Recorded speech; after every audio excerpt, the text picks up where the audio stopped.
I want to share with you all um it's somewhat complicated, so I don't know if it's reproducible vision cast that really that I've been using lately, and it's a little convoluted, but for me it makes sense. And so especially with legacy churches or established churches have a building and have a long history of being in an area. And so I'm gonna draw a funnel here, and I'm gonna create some little blocks here like this,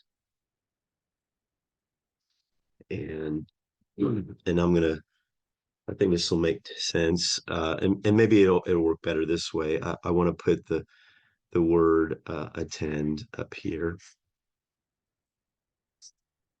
the word connect, and then the word, if I can get it here, the word serve. And so so what I experienced in most of the churches I worked at, and is that we had our worship service up here, or some large gathering, or whatever, and this is where most of the people came in. Were This was the front door, so to speak. It's not always the front door, but it was where people came in to kind of experience our church. And so I'm just going to put 100% of there was some type of event, or it could have been somewhere along the way. 100% of the people came into our church through some type of on ramp or something like that, and it generally was worship. And so my job, where I came in, was to take people from here and get them down to connect into some type of group. That was the handoff. And then over time, we hope they connected, got relational, just, and then we wanted to move them down into an area of service. And so I say 100%. Generally, it just depends on the church and a lot of variables, but this is somewhere on a really, really good day, it's somewhere between 50 to 75% of the people are in worship, or who are on the peripheral of the church that are only connected through maybe a ministry, that are getting connected relationally through a small group, Sunday school, a women's ministry, whatever. And then our next job was to bring them down into serving in the church in some capacity. And that generally drops significantly down into the 20 to 30%. My job at the church, as a disciple maker or whatever, was to make this really, really great, and to work this process of getting them. And this could be several events, or things, to get them into a group, get them connected, and then begin to work getting them to serving in some capacity. My job was to take it from here down and to make this great. And I worked this thing. I'm going to maybe put it right here now. I worked this funnel, and I think I did a pretty good job. My job was to make this part great. I didn't have oversight over this. This was not, I didn't, that was not, it was above my pay grade. It was to constantly, and people came in, along the way, but most part, that's how they came in. And I worked this funnel. The problem with well, let me say this much. This funnel has worked for the last 100 to 80 years at growing churches. You will grow if you work this funnel and you're good at this funnel. You will keep your job. You will be successful by every stretch of the imagination. And it's a good funnel to work. And you need to work it. The problem that I found with this funnel were several things. One, it rarely produced a disciple maker.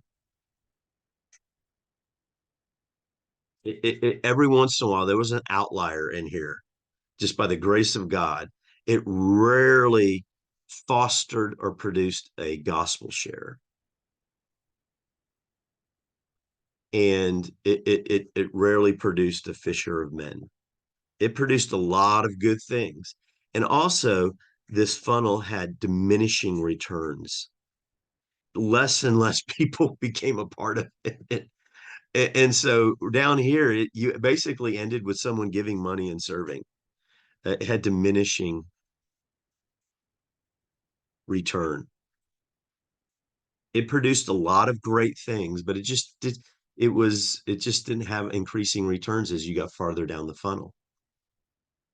I hate to say this, but on its best day, meaning it produced what we call a mule.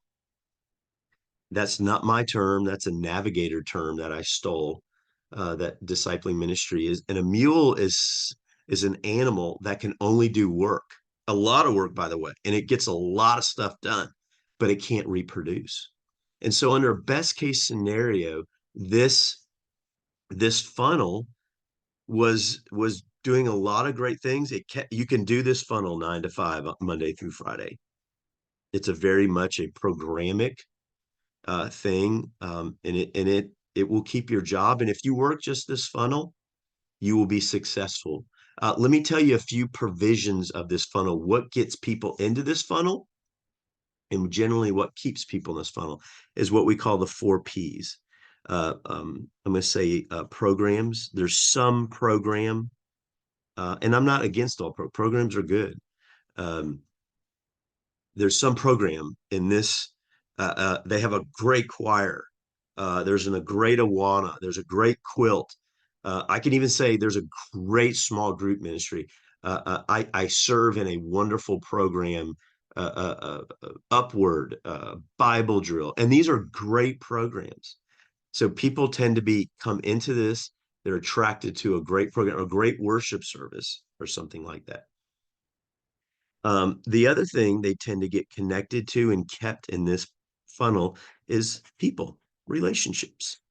There's a relationship somewhere in here that or relationships, people's, they're connected to. They love them. They have great fellowship. They do stuff outside of class. That I am in this funnel, and because of great people that I've connected with. These are great things. The other P is what I call personality. And there is a leader in this funnel that you're connected to that's phenomenal. It can be great preaching. It could be a great small group leader. It could be a great service, but it's a personality. It's a charismatic, I don't say charismatic, but a very strong leader that populates this funnel. Okay. And the last P, the last provisional P, all these are provisions of the lower funnel, is what I call proximity. This funnel is close to where I live, work, and play. And again, my kids love something in here. So these 4 Ps, you got to be in this lower funnel. These are the 4 Ps I wanted people to connect with in this lower funnel. They're great. They're provisions. You need to work these 4 Ps. The problem, well, I'll get to these back. So this is what you work. And if you work this, you're going to do a great job. You're going to keep your job. Now, the problem, though, again, is by and large, it doesn't produce these things. And that's a very big a gap. So what I do is I come in there and go, great, don't stop working this, do this, make these things great. We're not throwing the baby out with the bathwater. But what you need to do is you need to create a different funnel in the midst of this bigger funnel. And you can call this funnel whatever you want to call it, but I call it made to multiply.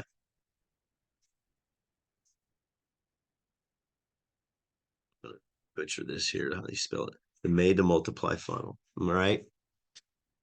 And what this bigger funnel serves to do is this funnel serves as the relational fishing pool to get people into this funnel. So I'm constantly pushing people to get into this funnel. Now, this funnel has several on-ramps.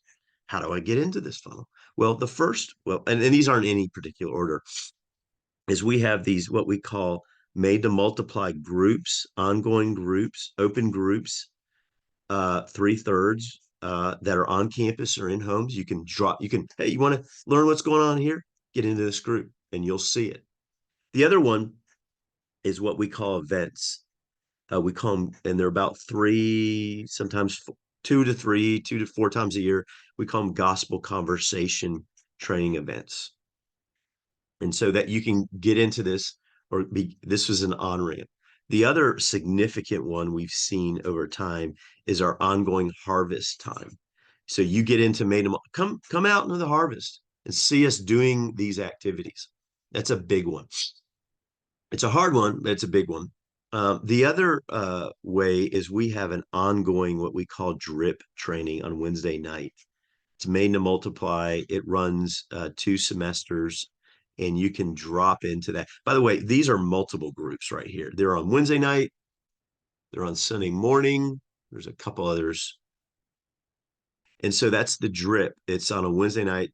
We do them twice a semester. We call them Made to Multiply trainings. And so the other one, which is the trump card in all of this, and it happens through all of these. Most likely, it happens through here is what we call, and I'll put it one-on-one. Hey, you came to Harvest. You want to learn more? Let me take you aside. Let me start training you. You came to an event, but you know what? I can't make the group. I can't. The harvest time's bad. Let's take you out one by one, one-on-one. This is the trump card right here, as you enter into it one-on-one. Now, let me say a few things about this funnel right here. This funnel has increasing returns, massive increasing returns. In fact, the future of your church, I hate to say this, I don't say hate to say it, but it's just the reality, is in this funnel. Let me say a few sobering things about this funnel. On the best day, you're gonna, well, let me just say this. It depends on the church and the vision of the pastor and a lot of factors, but anywhere between 10 to 25% of your church will engage this funnel. It's just a sobering reality. That's all right. That's absolutely a win if you get anything above 10% of your church engaged in this funnel. It's just the way it is. Here's what's cool about this funnel. Over time, this funnel, and it takes time, begins to have massive impact on this funnel in terms of language, practice, patterns. This funnel starts to impact the language that happens in here. This funnel begins to have massive impact on this because we begin to backfill leaders from this. Let me say this much. This funnel it's a leadership pipeline for new groups, new group leaders, for new staff, new elders, for new church planters, long-term cross-cultural missionaries. These are the people that come through, and there's all kinds of other, this funnel, as you go far out, there's residencies connected to these. Because these leaders begin to go back into this bigger funnel and they begin to impact it over time, especially new deacons. This becomes a leadership mechanism, pipeline, pinwheel, whatever, and it begins to spit out leaders. Now, here's what's really cool is I want people in this funnel, they are connected to this funnel because of generally these 4 Ps. And the problem with this bigger funnel is if any of these 4 Ps shift over time, they tend to drop out of this funnel. Okay, so if a program ends or the leader goes or the moves, they're probably over time, if they're going, it's just a matter of time before they leave this funnel. And the people, if someone shifts, their friends move, or they don't like the worship or whatever, they move, they're probably going to move. They're going to fall out of this funnel. And same thing with the personality, or they move. What ends up happening over time is you want to graduate people that are connected to your church from this to this. We are connected to this church because of the vision of this funnel. This is what you want to graduate people to your church. They're connected to this funnel And so this funnel doesn't change. And this is what they're drawn to your church. You're maturing them, you're graduating them from this stuff to this stuff. Now, this funnel produces fishers of men, produces gospel shares, and produces disciple makers. You got to, and this over time, I kind of compare it. You're interjecting a virus, so to speak, into this funnel, or whatever, a yeast, which is a great parabolic picture, yeast or a seed or mustard seed into a larger funnel. You're not getting rid of this. You're still working the big service, all these things, children's programs. You're making those things great. But this is what you're giving your time to, because this is where the hands and the future of your church are in this funnel. So, a lot more I can say about this. This is a crude a vision cast.